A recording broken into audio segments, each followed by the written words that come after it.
Okay, guys, hello. Hello, sorry, yeah, slightly behind today. Just trying to sort some stuff out behind the scenes, but hopefully we'll be okay now. Going to be an interesting stream today. First of all, I see some of you already here and you're starting to drop in now. Thank you guys so much for coming in and supporting me here yet again. I really enjoyed the last transfer stream we did. Had some really good chat about some players, specifically in the striker role, that could be good for Palace. Today I'm going to address a bit about potential players coming into Palace, but it's more going to be about, as you can tell from the title of the stream, about certain players, specifically Wan-Bissaka, who could be going out of Palace, and what that would mean for us, what that would mean in terms of players coming in, players that would stay off of the back of that, how much money we would get off of that deal, and what we'd be looking at in terms of using that money to invest in the squad or maybe going towards the stadium expansion, all that sort of stuff. So, guys, make sure you put comment down below anything you want to talk about or anything, or if you're on Twitter as well, anything you want to mention in this stream. If you want to put your thoughts across, get any questions across that you want to be featured, make sure you do that down below in the comments. And yeah, we'll get started in just a moment when a few more people have come in. Start getting going. Already some Aaron Wan-Bissaka stuff I can see down there in the comments. So yeah, it's crazy, man. It's crazy that all of this has started to happen quite quickly. I will obviously delve into the. I know a lot about. Well, I say a lot. I know as much as you guys probably know about the Aaron Wan-Bissaka stuff, and I will delve into that in just a moment. I'm just going to let some people start to flow in now. How are we all doing? Having a good day?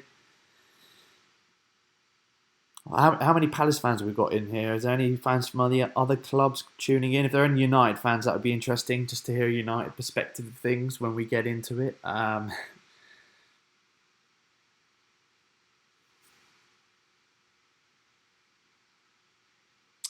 Interesting stuff. I mean, yeah, it's crazy. I mean, it's all kind of like kicked off in the last few days or so in terms of ins and outs, especially outs when you look at Wan-Bissaka, um, Dan Delaney, now Palace for life.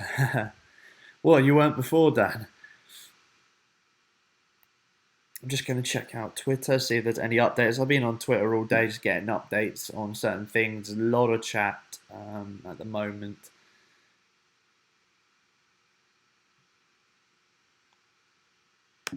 Also, big up the Lionesses as well. Good start to the World Cup. I know this is a little late, but I hadn't mentioned this. I did a video. My last video, as you probably could tell, was the amazing news from the Palace Ladies side that they will be playing under the name Crystal Palace FC instead of Crystal Palace Ladies next season. Really good. I think that all the clubs need to really incorporate that. To, have that unity, that one club sort of structure, so that none of the teams are separated. Even at youth level. The teams are played under the Crystal Palace FC banner, if you like, under the name of the club. They're not the Crystal Palace Under 21s FC or something like that. I think it's good that all of the teams play under the same name. There's no boundaries in football. Everyone's equal, and I think that's hugely important.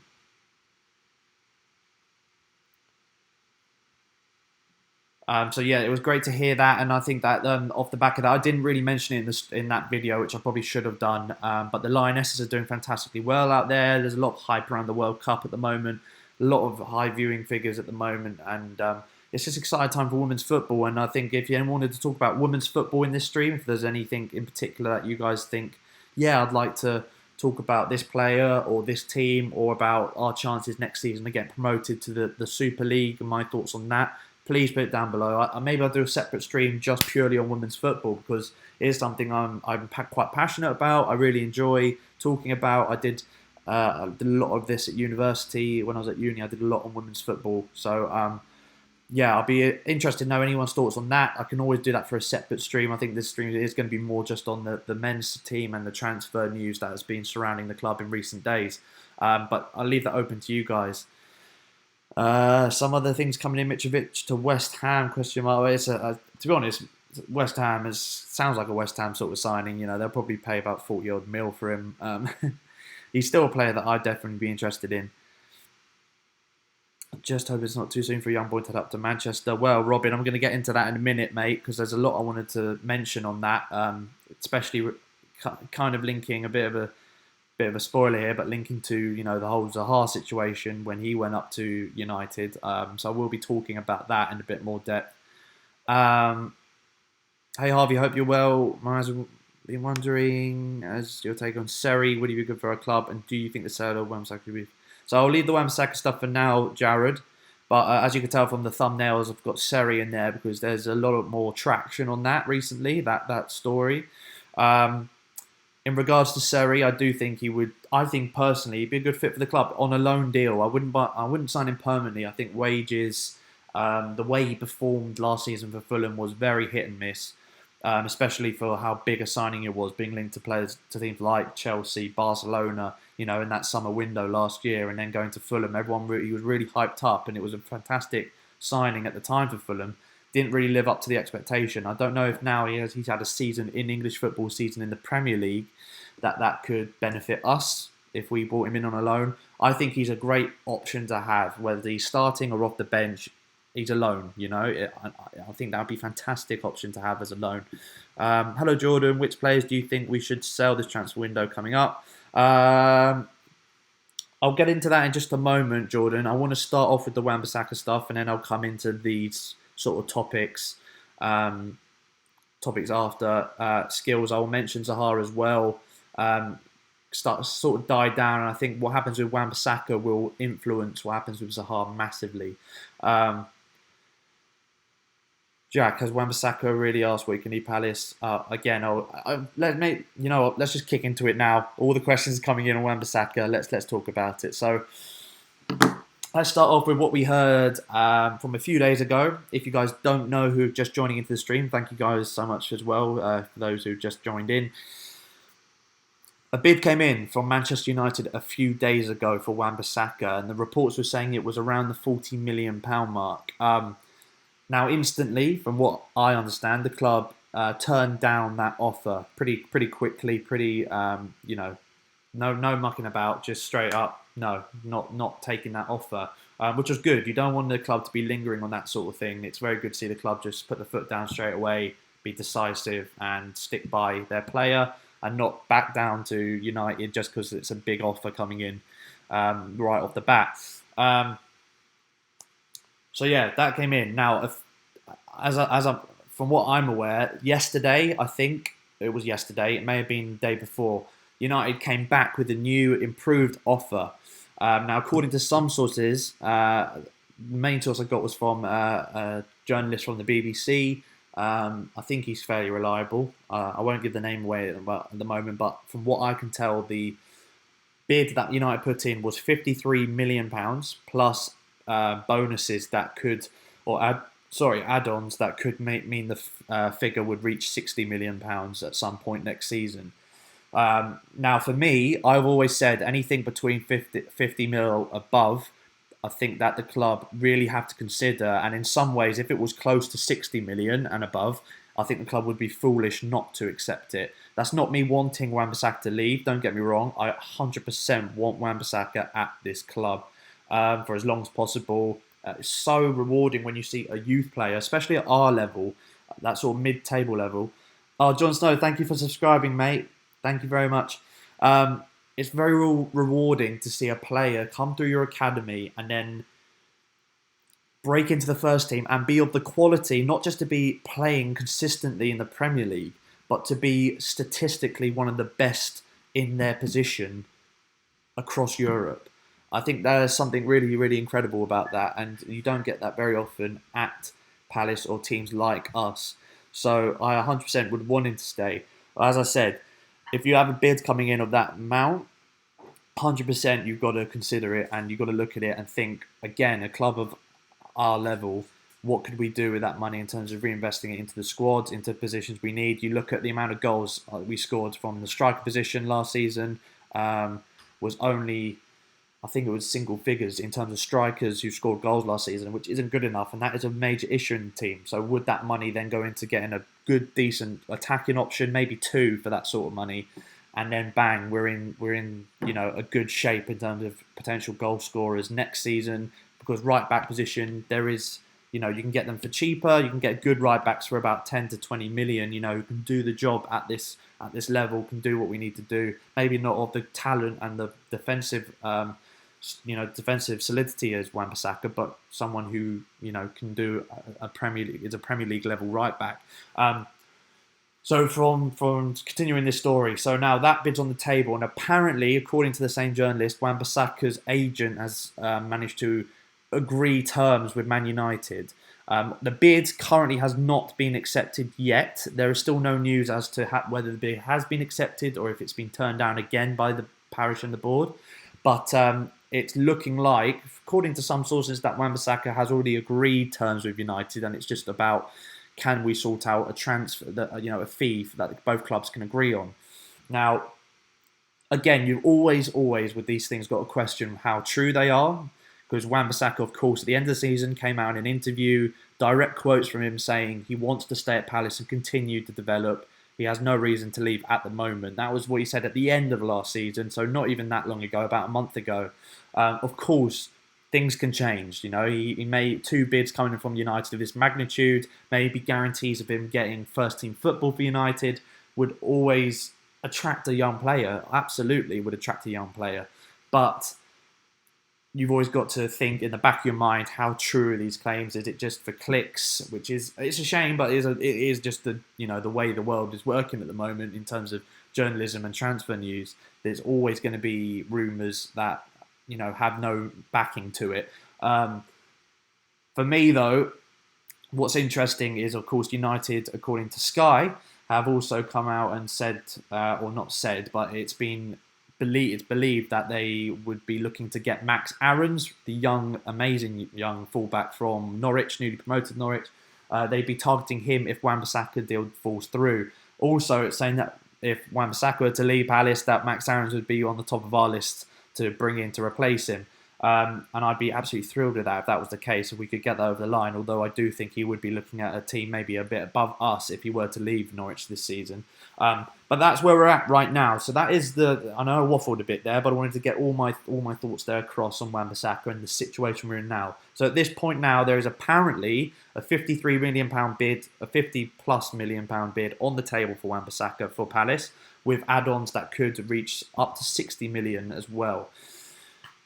It's all about what Parish does next and the board. For me, I think I wouldn't be surprised if it was accepted and we were to see Wan-Bissaka leave now. I have said all summer that Wan-Bissaka was the one out of him and Zaha that was more likely to stay. It's crazy how things change now. I think if Wan-Bissaka were to leave, we're keeping Wilf this summer. So you've got to weigh it up and think pros and cons. Cons, we lose one of the best right backs we've had since Kenny Sansom. But on the plus side, that move kind of means we can't get rid of Wilf. There's no way Wilf goes, because losing both of those players just completely destroys the team in both ends of the pitch in terms of how we defend and bring the ball forward and how we attack and everything that Zaha offers. So for me, the situation is that I think Wan-Bissaka is more likely to leave now than Zaha. Whereas before I thought that Zaha was the one who was more likely to leave at the start of the window. So as I said, crazy how it changes as the window goes on. And yeah, there we go. And we're at this situation now where I think we're just waiting, checking Twitter every now and then. We're just waiting to see if there's any news, any confirmation that Palace have accepted the bid. Personally, I don't know whether the Wan-Bissaka agreeing terms already with United is true. I know that can happen. Players can agree terms before transfer bids even made or even accepted. They can agree terms. I understand that, but I don't know whether that is 100% accurate. Just the way Wan-Bissaka is, but everything will unfold over the next few days. So I've got my fingers crossed that we can keep him, obviously. But equally, if he were to go for that amount of money, I wouldn't be too unhappy, because we're getting more money from we're getting a deal where we're going to get more money off of Wan-Bissaka than Tottenham got for Kyle Walker going to City only a few years ago, which is crazy to think, isn't it? But he's worth that price tag with what he offers defensively to a top team like United who leak goals as well and need that defensive solidity. A young player that can go on and potentially be a massive player for them in the years to come. And obviously, if he were to go like any youth player from Palace, I think we'd all wish him well. I think every Palace fan would wish him well and hope that he can be a world beater at United. As much as we all don't like United, in that they're definitely not a fan's favourite team, outside of Palace. You go there, United's the biggest team in the world still, so in terms of history and the money they have. And one of our players will be playing for them if he were to go this summer, and you can only just wish him well. That's all you can do. Let's see what some people were saying in the comments. Sorry, I wasn't really reading that, guys. Women's football one there. Thank you, Robin. I will mention that a little bit later, a bit more on women's football. Let's stick with Aaron Wan-Bissaka stuff for now. Brett says who would be a good AWB replacement. As I said, Brett, for the money if he were to leave, the money we'd get from him, I'd definitely look to get Max Aarons from Norwich. Much more of an attacking fullback, more modern fullback than Wan-Bissaka is. Wan-Bissaka is a very old-fashioned fullback in the sense that he takes pride in his defensive work. As he said in his interview with me way back in December, he loves tackling. It's like when someone makes an assist or scores a goal, he says he loves doing that side of his game, obviously previously being a winger in the academy, but he has a real joy and a real passion in a good challenge, and he can remember all the challenges. We just talked about some of the tackles he's made in that interview. And yeah, he's like a database. It's like when a striker remembers all the goals. Like Shearer apparently can tell you when every goal he scored in the Premier League, all 250 of them. And at the moment, Wan-Bissaka's the same with his tackles. He can remember all the big tackles he's made, and he treats them like goals. And I love that from a defender. Now, Max Aarons is a different kind of player. He's a much more attacking player, but equally, we kind of need that. I think we need a bit more support from our flanks. He's got a lot of stamina, really can go back and forth. I think his defensive work is obviously not as good as Wan-Bissaka. For a team like us, we kind of need that defensive side of the game to be half decent, because obviously we're not a top team. But what he can bring going forward, some of these highlight reels from last season, yes, the Championship is a different level to the Premier League, but again, he's a very young player. I believe he's younger than Wan-Bissaka, and I think he'd definitely be a great investment. Whether he'd go to a team from Norwich to us, I think it is a move up for him, but whether it's a big enough step up for him if he is looking to leave Norwich, he may be looking at pushing up to a team more like Leicester. I know they've got Pereira, but Pereira could be linked with the move away from what I've heard at Leicester. A team like Leicester, not maybe Wolves or something like that, that sort of level, I think, is what he'd be aiming at personally. So for me, I think it'd be hard to get a player like Aarons. I think he would be looking at about 20 plus mil for him as well. He wouldn't be cheap at all because of his age and his ability. Young player of the year in the Championship, don't forget, last season. But that's the sort of player I think we should go for. Someone of the similar age to Wan-Bissaka, with a lot of potential, and someone who wants to be here. I don't think we should be looking at... Harry Lang says straight swap Wan-Bissaka for Ashley Young. Yeah, you can forget that, mate. But that's what I would go. That'd be my first choice. Yeah, Jordan, that's what I think. I think Aarons would settle in quite quickly. Young man. I think Roy, the attraction, some people would say Roy Hodgson would be put off some people coming, but I think the experience that man has, he's shown as well with Wan-Bissaka, introducing him to the squad and helping to coach him and develop him. I think Roy deserves a lot of credit for where Wan-Bissaka's at right now as well. I do think that he deserves credit because having his experience, he's managed to... At the end of last season, I remember we as fans were really upset that he didn't bring Wan-Bissaka in consistently in the side. At the end of last season, he started a game and then didn't play the next two games, then started another game, then didn't start the next game, came off as a sub. That was like the last 10 games of last season. And the fans were like, why aren't you playing him? Why aren't you playing? This player's amazing. And he was saying he wanted to just drip feed him in. He's wanted to just make sure that he doesn't get overworked in his early stages. And I think Roy, the way he's coached Wan-Bissaka and just drip fed him into this team at the end of last season, now he's a consistent starter and one of the best fullbacks in Europe. And I think he deserves a lot of credit for that. Jared Brown, what about Reece James Harv? That's a great shout, mate. Great shout. I think he's done very well. He was at Wigan, I believe he was at, wasn't he? Chelsea loanee. Thing is, will Chelsea want to get rid of him? I mean, I know they're more likely to go down the youth route now, Chelsea, because of their transfer ban. So players like Reece James has a lot, Ola, as far as I'm aware, Ain, is it Ola Aina? I don't, off the top of my head, he used to play for Hull, the Chelsea. Ola Aina, I think it is. He played for Hull. I believe he's now had a deal with Torino. I think it's going to be Torino looking to buy him from Chelsea. So that's one youth right back out of Chelsea already. Are they going to keep Reece James because of their transfer ban and needing that sort of cover potential, pushing for a starting spot there at right back? It's a position that they probably have with, obviously, Victor Moses is out on loan as well in Turkey. So you're thinking there's a spot there for someone to take it. So I think it'll be quite hard, actually, harder than you might think to get Reece James.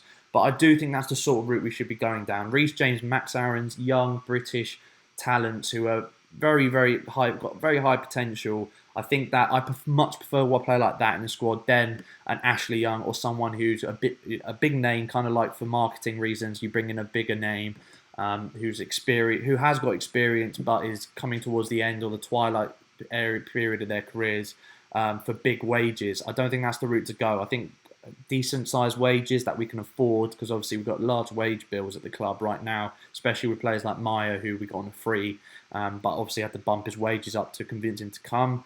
There's things like that.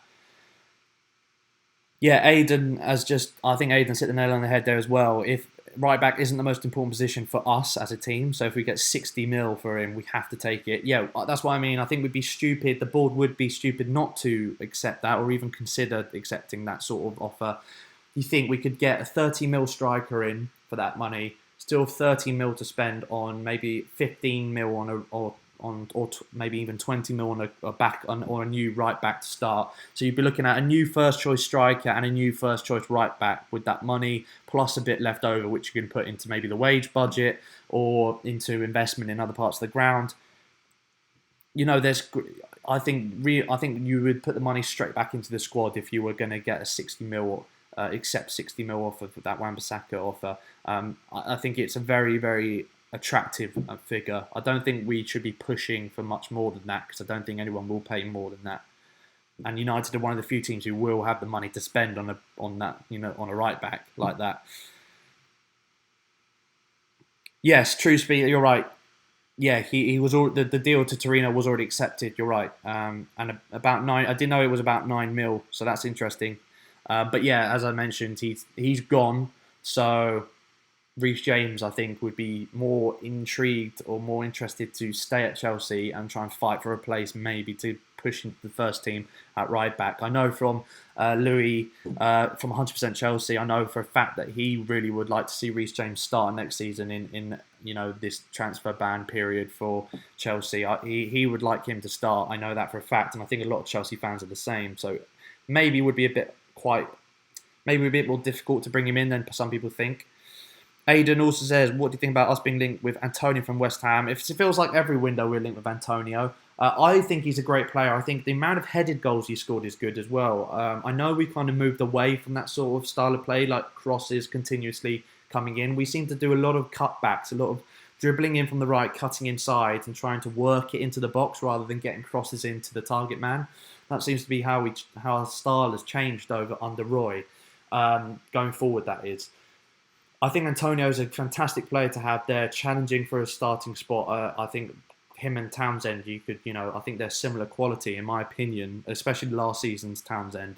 Similar quality to Antonio. I think they could push each other all the way for a starting spot, and also they add different qualities. Like I said, Antonio's got very good pace, similar to Townsend as well. I think probably he's quicker than Townsend, but where Townsend's shots, as we saw from last season with the goal of the season, where his shooting's probably better than Antonio is much better in the air. So they offer different qualities, and I like that. I like having depth in the squad, but players in each position having different qualities. The player who's backup having different qualities to the starter, so that we've got options off the bench and we can change up tactically, and we don't have like for like changes.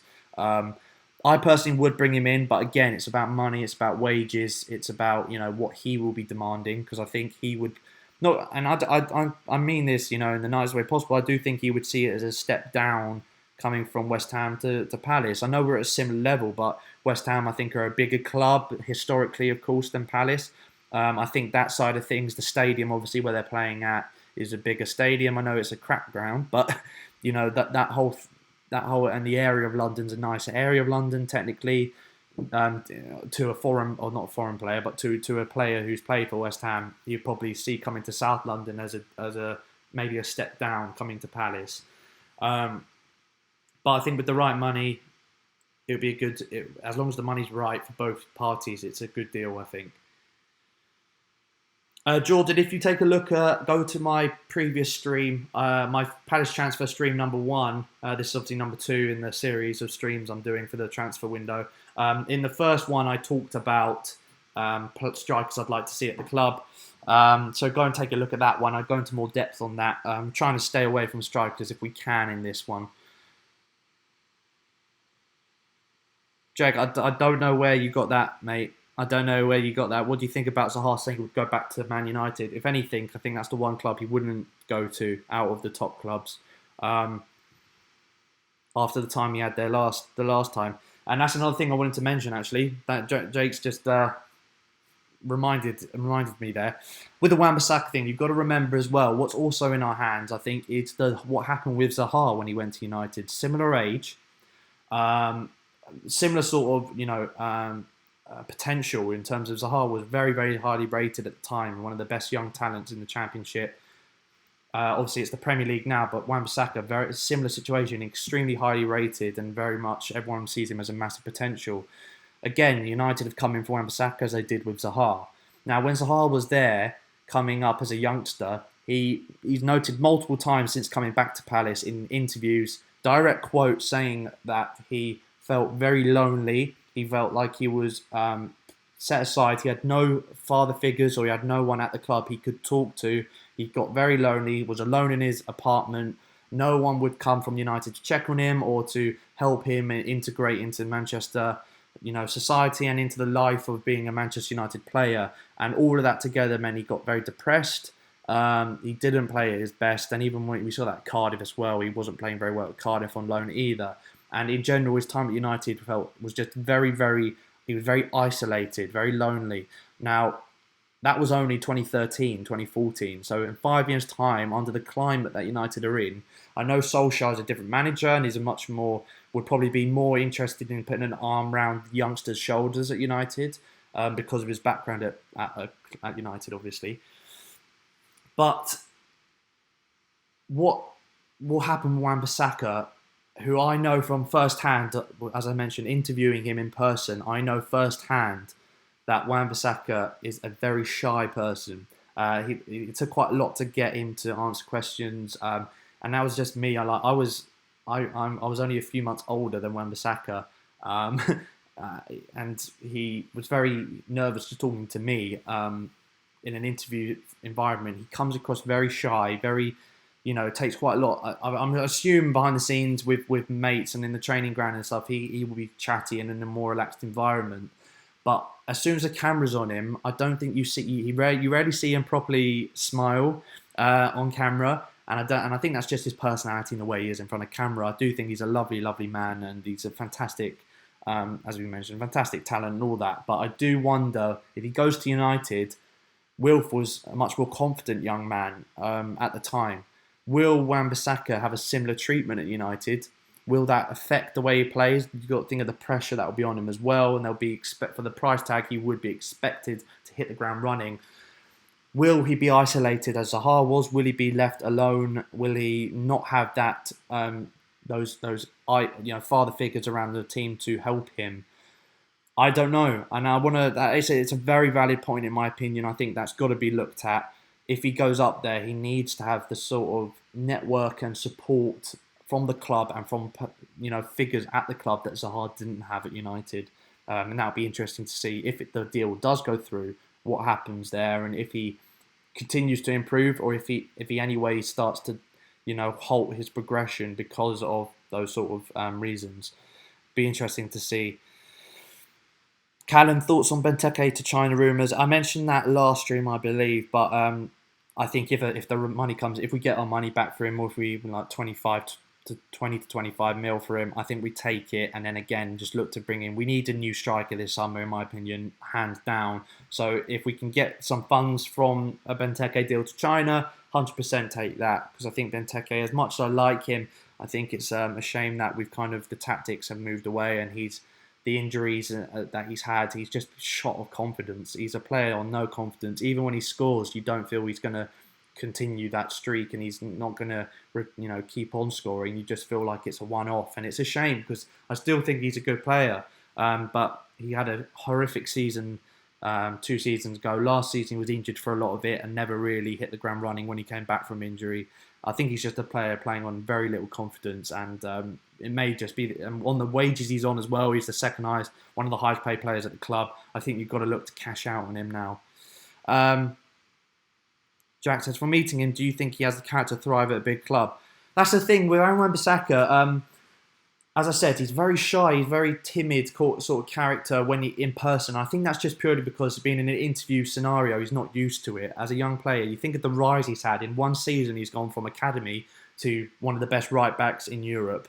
It's an incredible rise in just one season. So he hasn't had that many interviews, one-on-one interviews before, at the time anyway, he didn't. So I still think that was a part of his game he was getting used to, a part of his thing. And, he had his agent in the room. He had other people in the room. So it almost felt you got the lights on him.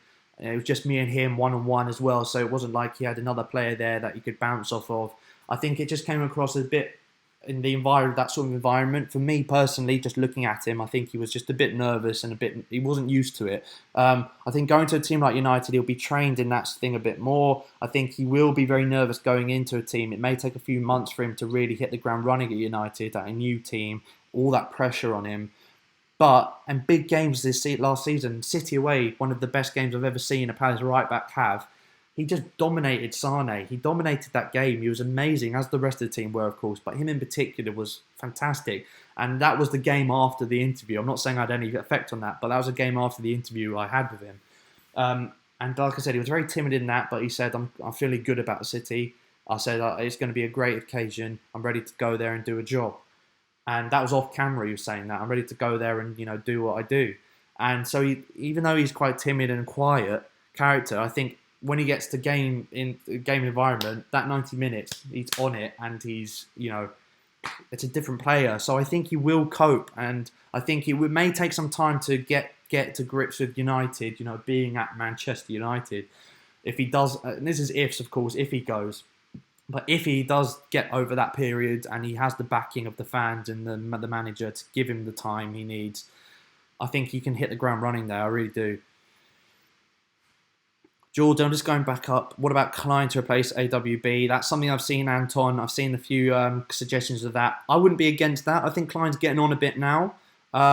He will be on massive wages too, but there's something so attractive, especially at Palace, about an old player, an old fan favourite coming back to the club. There's something really appealing, and it's the same with all clubs, I think. It's something really appealing about that, and I would definitely not be against it. I think we could sneak in a season-long loan for him, maybe even. And then, build up funds maybe for next summer to bring in a full-time replacement. But I'd love that. We still got Joel Ward, of course, and although his legs have gone. I think he's as a defensive-minded fullback as well. He's very, very good in terms of what he does off the ball, in terms of tracking runners, just reading the game. I think he's a very intelligent right back, Joel Ward. So he's a good option to have. I don't think he starts for us. Don't get me wrong, but I think he's a great option to have in the team and on the bench. Great cover there for whoever does come in. Brett, do you think we need a new centre-back? Depends on what happens with Saka, to be honest. I think Tompkins is definitely going to be staying for the foreseeable future. And what a centre-back he is. I love Tompkins to bits. I still can't believe West Ham got rid of him for the money they did. Sacco, it's touch and go. I don't know. There's reports saying he's looking to go. He hasn't signed a new deal. From what I can tell, he's still, in his rehab at the club. He was starting to run again, and he was very excited. And he's like, I'm back on social media and all of that.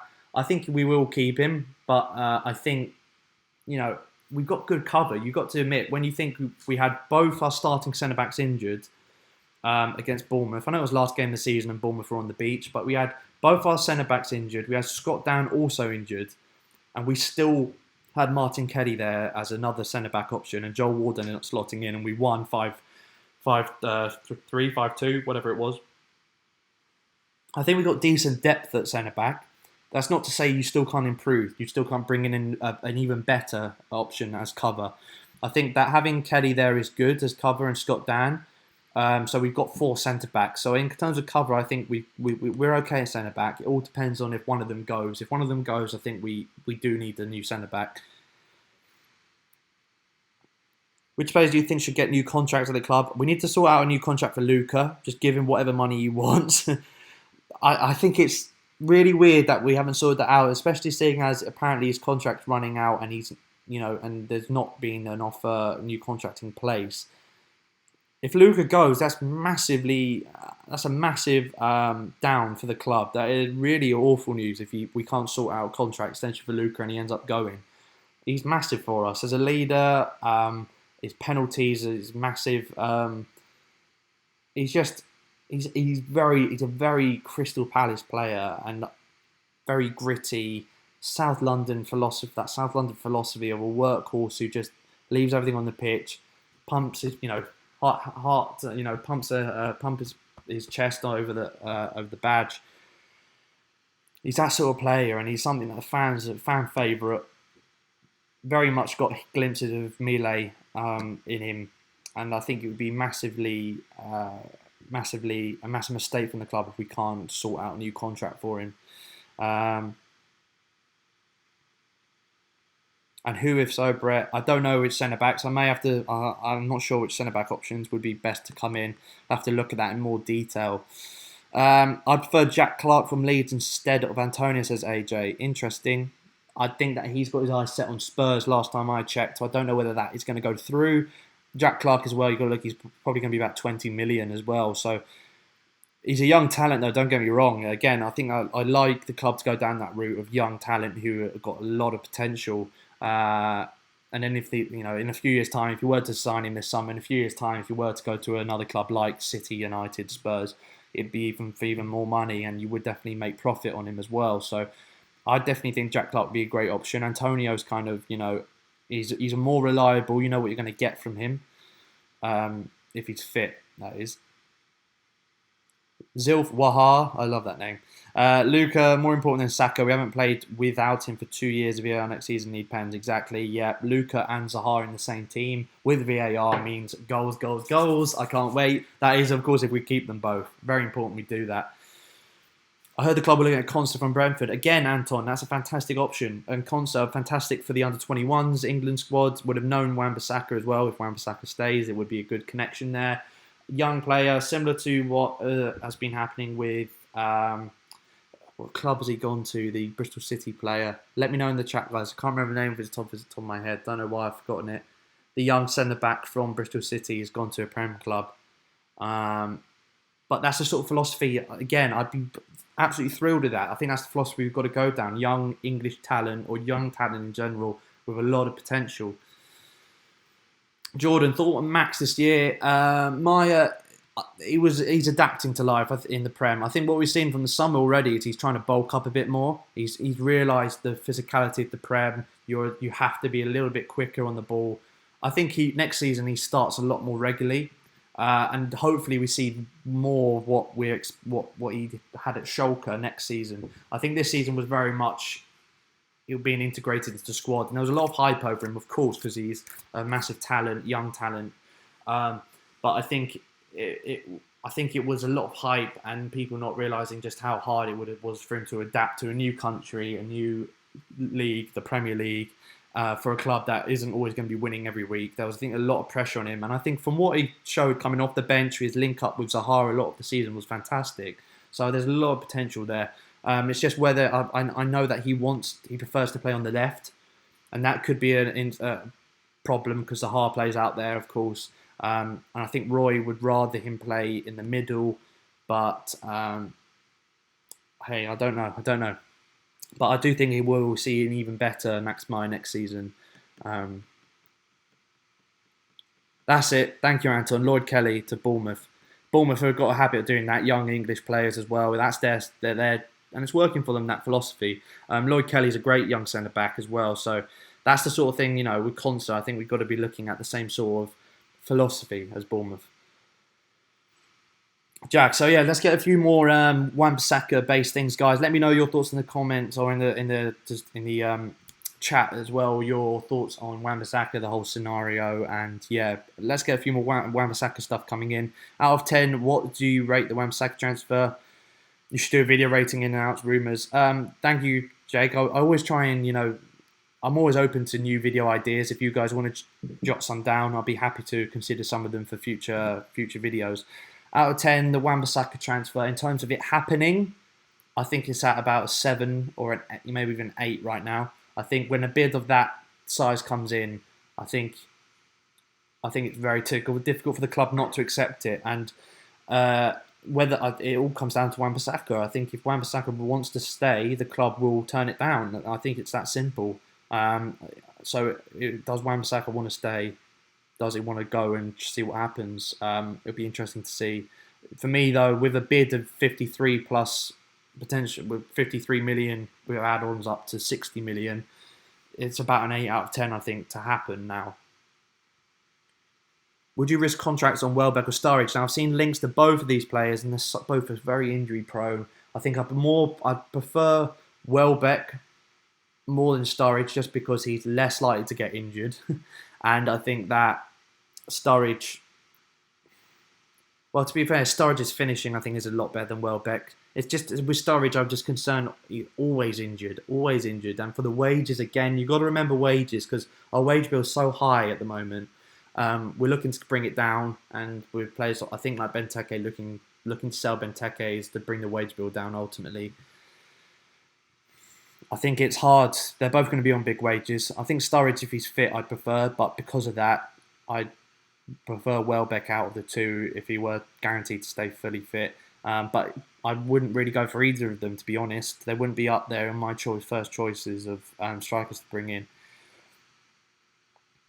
The Mopay rumours appear to be favouring Villa these days. Do you think that'll still be on our shortlist? Been loving the stream, by the way. Thank you, Jared. I appreciate that, man. Really enjoyed the stream. Really love this format and talking to you guys straight up in a live stream. I really enjoy it, and I hope I can do more for you guys. So thank you. I really appreciate the support. I did a video as well. You can check out. It was only a few weeks ago. I did a Mapai and Watkins Palace Daily, literally like 3 videos ago. So check that out now if you like, and then come back. I still think I would love to have Mapai. I think he's a different kind of striker, shorter, quicker. He can score a variety of goals with his head as well. So he's very much an all-round sort of complete forward, but a lot more pace than any of the strikers we have. Similar to Gale in the sense that he looks to run in between the lines, running in behind.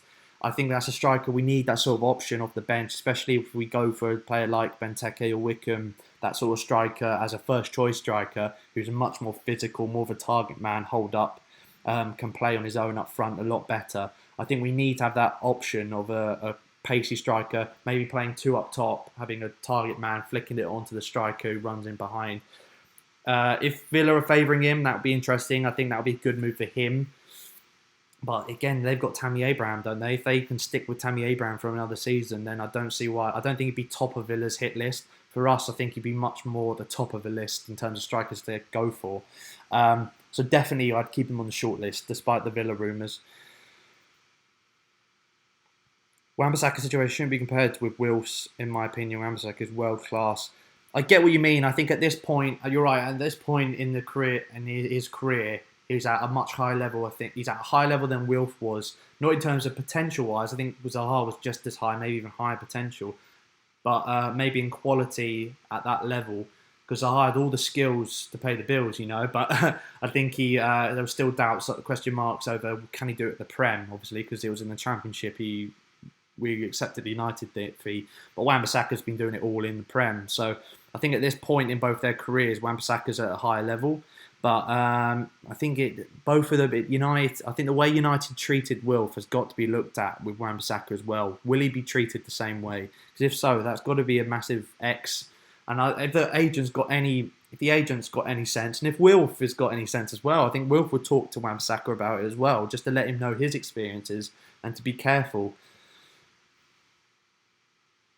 Ricky says if he goes, how much do you think he'd be going for? As I said, mate, I'd accept 50 to 60 million for him. I think it'd be hard for the club not to. Jordan, if he goes for 60, we could buy Batman, replacement right back for roughly 15 and money left over wages. Exactly, Jordan. That's exactly what I was saying. Cover. We need to. If Wan-Bissaka does go, I think the money should be spent about 30 odd mil on a starting centre forward. You know, big money centre forward. Bang. Whether it's Batshuayi or someone else, it's got to be a starting striker. Then 15 to 20 mil can go into replacing the right back, because that money will get you a good Premier League right back at this level. And there you go. And any money left over, got the wage bill that we can always boost up and help with loans, things like that. So definitely, that's definitely how I do it, Jordan. I agree. Brett, exactly. I feel like nobody can be disappointed with that, although I would love to see him stay. I'm exactly the same. Don't get me wrong, I don't want anyone to think that I want him to go. I absolutely want him to stay as long as possible. I'd ideally want him to stay for his whole career. I don't think it will happen, but when you have a bid coming in for 50 mil and you're going to make 50 mil plus profit on him, you think of the squad right now, the fact that we haven't had the biggest transfer budget in the previous seasons. We've made a few panic buys. The fans have always been... It does annoy me, some of the fans on Twitter and social media with transfer windows, they always seem to get rattled and really annoyed when deals aren't going in. And it's just like, just relax a bit more, please. Like, you don't know what's going on behind the scenes. But it just free up a lot more money in the transfer budget. And we all would wish him well. We're all going to hope, whenever we watch United and see Wan-Bissaka starting there, if he does go, again, I have to keep on stressing the if. But if United do buy him and we see him starting there week in, week out, right back for Man United, of course we're going to be hoping he does well, unless it's against us. It's so good. There's something I see so rewarding, seeing a Palace academy player come through the club from ages of 10 or 11, coming all the way through, starting for Palace, and then getting to one of the top teams in the world. It's mad to see. It doesn't happen every day for a club like us. If we get 60 mil for AWE, which players would you go out and get? For me, mate, I would go out and get Batshuayi, and hopefully, with the money left over, my first choice right back to bring in would, if Wan-Bissaka were to go, would be Max Aarons from Norwich. Whether we can get him for 20 mil is yet to be seen. I think 20 mil would be about right for him. But Batman and Max Aarons would be my two I'd get for that money, and then the leftover money I'd put into the wage bill or for any like loans or anything around the club that needs money. Is that a confirmed bid for AWB? It's a confirmed bid from a couple of sources, but they're much more reliable sources than just your typical Sky News or the Mirror or the Sun. It's a bit more. It's a BBC journalist has come out of this, who's a Manchester reporter. So I think it's a lot more traction behind it from when it's coming from a man like that than necessarily Sky sources. So I believe it is a confirmed bid. I think they have come in with an improved bid, Deco. So we'll see what happens from it. George, I'm fine with him going. I just don't want him at United. They've ruined so many players and nearly ruined Zaha. That's what I was saying. I think you can't stress that enough. What happened with Zaha was disgraceful, really, the way he was treated at the club. And when you hear from Zaha himself how he was treated personally, very isolated, lonely, didn't have anyone to talk to, just wanted to go home, was going home every weekend, in fact, coming down to London. Will that happen with Wan-Bissaka? In 5 years' time, has that philosophy at United changed with young players and how they're treated? I don't know, so I don't want them to ruin him. I don't want him to have 3 or 4 years where has a lull in his career after the amazing rise Wan-Bissaka's had. So you've got to bear that in mind. Equally, I don't think anyone else is going to pay the money that we'd be asking for. I don't think anyone else would be asking for that sort of money or be willing to pay that money. So you've got to weigh it up. Would you purchase Rodriguez for 5 mil? For a 5 mil release clause, Joe Rodriguez I think would be a great option as a cover. Not necessarily starting, but as a great option as cover. Much more reliable option than someone like Connor Wickham. Although I love Connor Wickham, don't get me wrong. You always have his injuries in the back of your head and whether he's just going to get another one. So I'd definitely, for a 5 mil release clause, root your hand off for Rodriguez. I think that'd be a great bit of business. Yeah, Jake, you're right. You're right. Don't want him to leave. I think it would be a great move for his development. 100%. Being at United with his development, I'm just saying off the pitch and out of the training club and like just everyday life. I hope the club would give him the support and backing. As a shy, quite a timid guy, keeps himself to himself, isn't very open to everyone. From my experience with him, I just hope that they help him, and they don't just leave him alone out when outside of the training ground and the club.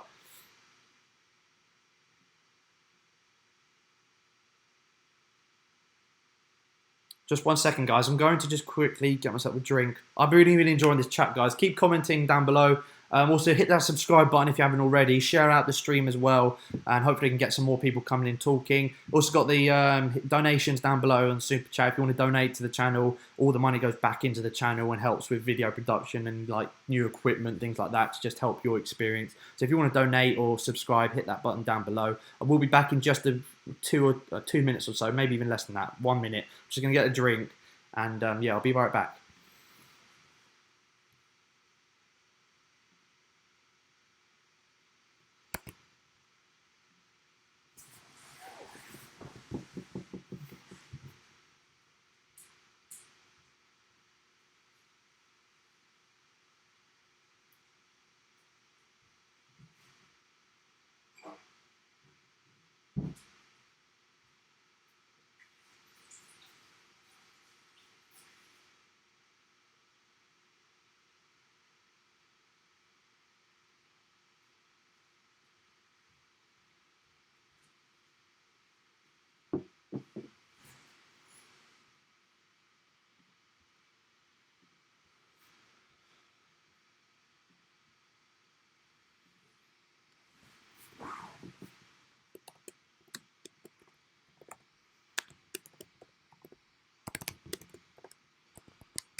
Cool, we're back.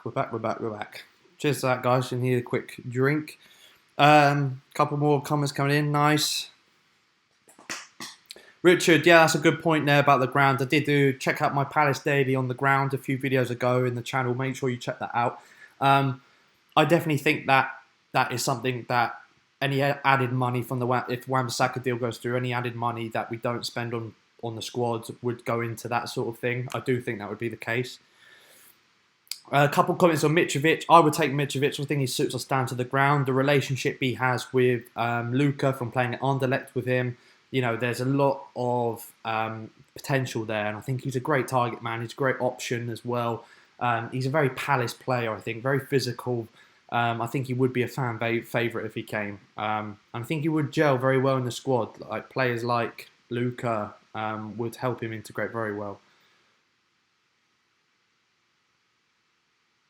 Ricky, I've mentioned this already earlier in the stream about Antonio. I think we're linked with him every window, so I don't know what to believe there.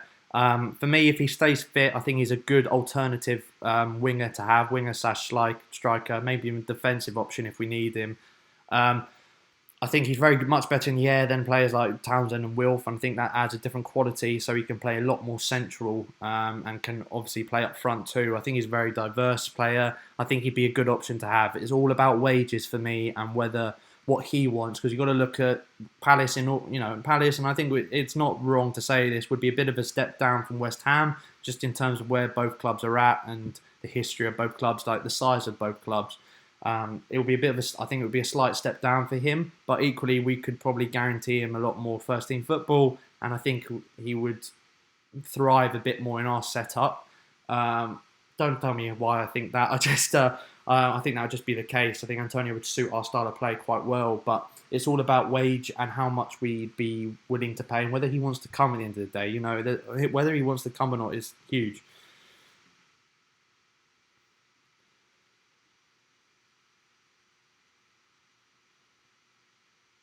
Thoughts on Seri links? Awesome. Let's get into the Seri stuff because I've got some thoughts on that too. Um, so, as we know, he didn't have the best of season. I mentioned this at the start of the stream as well, guys, but I'll quickly touch over it again. Didn't have the best of season last year at Fulham, especially with all the hype on him and how good he was 2 seasons ago. He was linked, obviously, to Barcelona, Chelsea, Fulham out of nowhere come and get him, and that's huge. For me, I would definitely, the Seri links are definitely attractive to me because of the potential of it being a loan deal. I think coming in on a permanent would be the wrong move for us, but I think as a loan, as an option to have as cover, challenging for starting spot, I think it can only do the midfield good for the club. It can only help us and improve us. I think he's a great option to have if we were to come. I think that some of his finishing is a lot better than the finishing we've seen from some of our midfielders. I think he adds something different, just good depth. He adds much better depth, I think, if we were to bring him on loan. And I do think that would be an attractive option to him as well because of obviously Fulham being in the Championship, and he is better than that. I think that the players, I think there was a lot of new players at Fulham, and it just took too long for them to gel. And by then they were in a horrid spot anyway in the league. So I think having that Prem experience, he's played with players like Wilf in the international squad, as you've got to remember, both of them in the Ivory Coast. So having that link with Wilf may help him integrate into the team a bit better. I think that would be very, very good to, I think it'd be very good to have him there in the squad as just in terms of squad depth. It would just improve it immensely. Again, it's all about wages and how much we can agree with Fulham. But as a loan deal, I stress the loan deal part of that. As a loan deal, I think it's a good move to go for.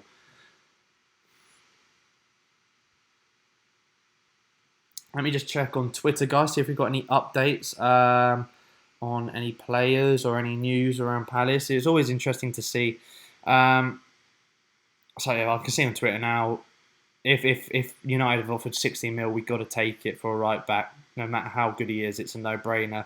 Yeah, so there's a lot of people who are exactly the same on Twitter, and I think it's fair to say as well. Obviously, check out streams like Goldbridge's stream, United Stand. I know some of you may not necessarily like Goldbridge, but he's done a lot of content on Wan-Bissaka recently, and I think his thoughts on him have been very good, and they're very good.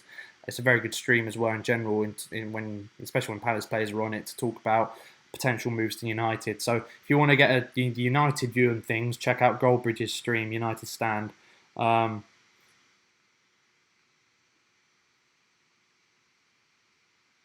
Just seeing if there's any more news that we haven't seen. Some more on the Lionesses. Yeah, guys, let me know below as well. I saw a comment further up about women's football. If you want me to do some separate videos or separate live streams addressing maybe the Women's World Cup at the moment, any specific like Palace ladies, maybe next season. I was thinking I'd love to go to more Palace ladies games they're normally on Sundays. They're kick-off for home games anyway at Bromley. Obviously, the men play on the Saturday. The women normally play on the Sunday. Now, for me, it's just about time. Do I have the time in a weekend to do the Saturday, the vlogs and everything, and then on the Sunday also go to the Sunday game and vlog that maybe for you guys? Or I don't know if I'll have the time, but if I do, I'd love to go to more women's matches, Palace ladies, support the team a lot more. And there's no one doing Palace ladies vlogs, and I'd love to do that. I'd love to do Palace ladies vlogs for you guys and give the Palace ladies the recognition they deserve and the support they deserve to the Palace community online, and broaden it out even further. So I'd love to do that. If I can't go to games on Sundays though, what I'd love to do is do a Palace ladies live stream on a Sunday. Maybe look at the result. Maybe try and find a stream of the game. It's much more easier to find streams of the ladies games than obviously the Premier League games. And then give my thoughts. Maybe an hour stream on women's football on the Palace ladies. I'd love to do that. I'd love to know your thoughts on that. Whether you'd be behind that. they deserve a lot more support than they're getting, and that's not because no one wants to give them support. I just think that they're not really, apart from obviously the Palace media team that do a great job with all the teams. I think there's not much coverage at all for the Women's Championship or the team in general. And I think that's a lot. It has improved a lot. Don't get me wrong with the new rebranding. It's getting a lot more social media coverage and everything. But in terms of actual video content, I think there's stuff like this. I think would be great. Ryan says, "Do you think Hennessy will stay?" I think he will. I think with Speroni, obviously, unfortunately retiring, and or not retiring, but leaving the club, which was obviously very sad and quite emotional at the time.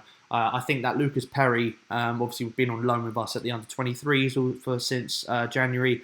I think he's come in and he's impressed a few coaches, and I think the whole point of him coming in was for this scenario. So if Speroni were to leave or to end his career, do we have a third choice keeper? We can come in. Dion Curtis-Henry's obviously gone out as well.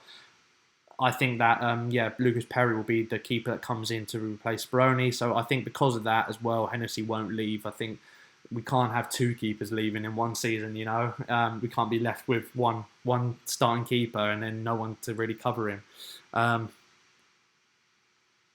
Brett, I like that question. I know it's early days, but where do you expect us to finish next season? Brighton for relegation. For me, I'm predicting a 9th place finish for Palace. I think we've got to be looking now. I say this every summer, but we've got to look to kick on and stop being hovering around the relegation zone at the midpoint of the seasons or for large portions of the season being a relegation threatened side. Got to have a boring mid-table finish. Ideally, break into the top 10, get a record finish in the Premier League. I think we've got enough quality in the squad. And with investment as well, of course, over the summer, we will have enough quality to improve the squad to a level where we should be finishing top 10 next season, in my opinion. I think Europe is it is too far to look right now. I think we've got to take small steps, but we've got to move away from being relegation threatened every season. We've got to be a boring mid-table team now. And that's what we've got to look to do, and then good cup runs and things like that. We've got to look to make small progressions. Brighton for relegation, I think I've got to admit, Graham Potter coming in. I rate Graham Potter as a manager. I think he's got a lot of potential. Young English manager. Never managed in the Prem. Had an average season with Swansea. It's risky. It's a risky move for Brighton. Very risky. It might pay off. Don't get me wrong. The philosophy he plays is an attractive philosophy. But, they haven't made any signings yet from what I can see. I know there's still a long way to go, but they need some work done to that team. I think there'll be players leaving as well. There's, Duffy will be a year older, and he's, not exactly, and he's a good player for them, but he's not exactly young anymore. He's not got long left. Bruno's left, so that's another player that they're going to have to replace. He's dead anyway, but that's another player they need to replace. I think they'll be hovering around there again. I've got to admit, it might be. It all depends how they start next season. Their start saved them last season, the points they gathered in the first 10 games. Yeah, Richard, I hope as well. We need to, we got to do the double over them next season, Can't let them have any more bragging rights. They just wind me up. No, Kirby should get some games, or did he leave permanently? No, he went out on loan, Noah Kirby, to Blackpool, and actually in his last game he scored a goal, and I think he got player of the month in his last month at Blackpool. Had a very good loan. I know it's Blackpool, and you've got to think of levels, but again, another player, young player, who I think has a chance if he has a good pre-season, could be pushing in at least to be on the bench in the Premier League, and maybe test him out in a few cup games, see how he plays. I think he's definitely one that's pushing for after this loan as well. I think definitely should get some more game time with the first team and see how he performs. 100%. Fabrizio Romano reporting that Man United will meet with Palace this week, try and agree a deal with the club. Price paid around 50 million before add-ons. Yeah, that's what I've heard as well. So multiple sources are starting to discover this or try to latch onto that initial report. I think the add-ons will take it close to, if not straight up to 60 million as well. Guys, I think we mentioned Wan-Bissaka a lot today, and that was the main focus of this stream. I think a video would have been too long to do a video on Wan-Bissaka, and I think this is much better to get your thoughts on it and to just relay it back and forth.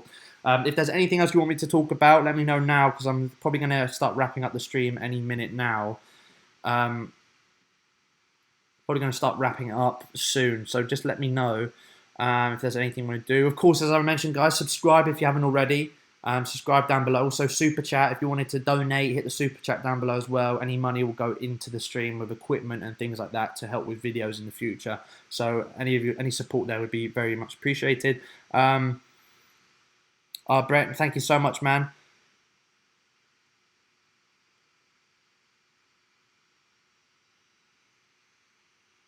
That is for the streams there. I was waiting all night for your content on Aaron News.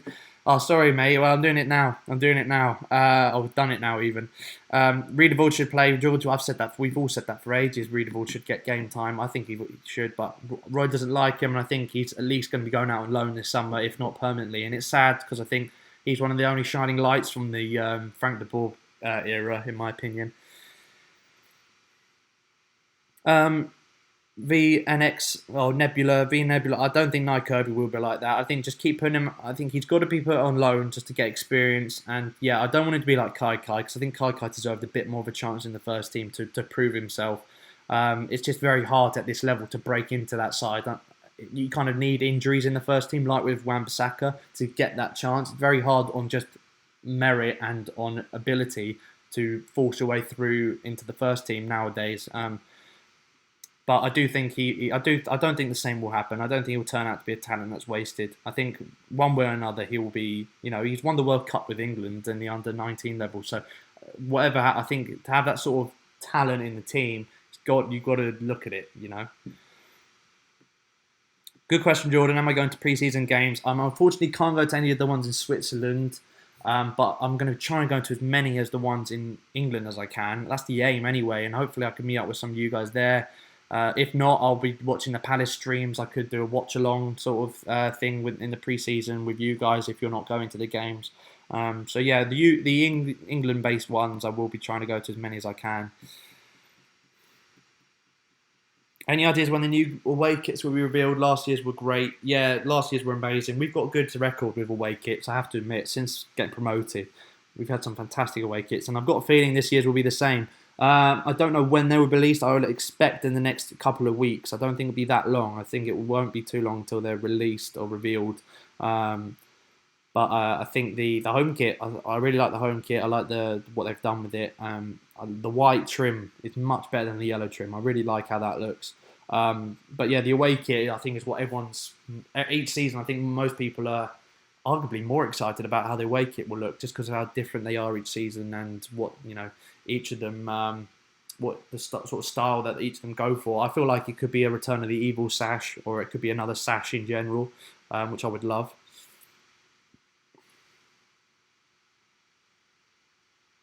If Benteke and Sorloth can start scoring, that will be amazing because they can both hold the ball up.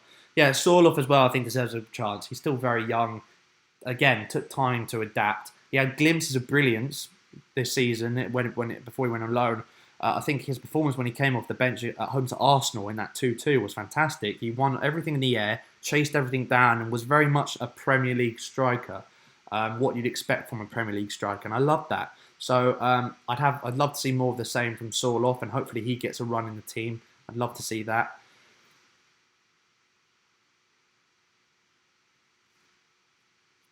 But yeah, guys, right. I think that's addressed everything I wanted to address there. If there's any more transfer stuff you want to talk about, I will leave that for another stream. So be sure to write it in the comment section down below, or tweet me any transfer stuff that you think would be interesting or you'd like to hear me talk about. I will either do it on a Palace Daily or another transfer stream like this. I'll hopefully be able to do another Palace transfer stream next week, end of next week, maybe the week after. But it will be about a week until I do another one.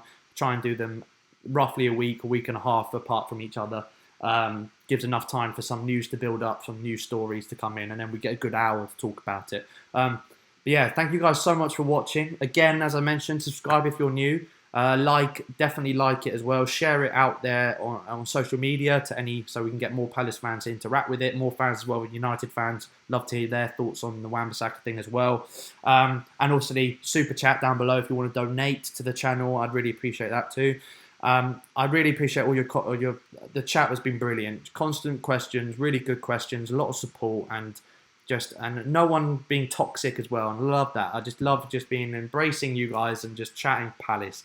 and football in general, because I love it. And of course, important as well, women's football. If you want me to do some streams regarding women's football, the Palace ladies team, if you want me to start vlogging their games next year as much as I can, and do more Palace ladies videos, I think that'd be great. I'd be 100% down for that. Please comment below in the comment section your thoughts on that. But I think that'll be it for me, guys. I'd like to thank you all so much for watching. It's been great fun. I always enjoy doing these streams. Next one, as I said, will be a week and a half's time, and we'll try and address some more transfer news. Hopefully not Wan-Bissaka. Hopefully that thing will be all sorted, whether he stays or he goes, and we can like talk about some other players or some other news. So thank you guys so much for watching. Have a lovely day, and hopefully we get some more players coming into the club next time I see you guys on the stream. But more Palace days to come. More stuff to come up soon. And yeah, thank you guys so much for watching. I really appreciate your support, every single one of you. Like, share, subscribe. I'll see you guys all next time. Thank you.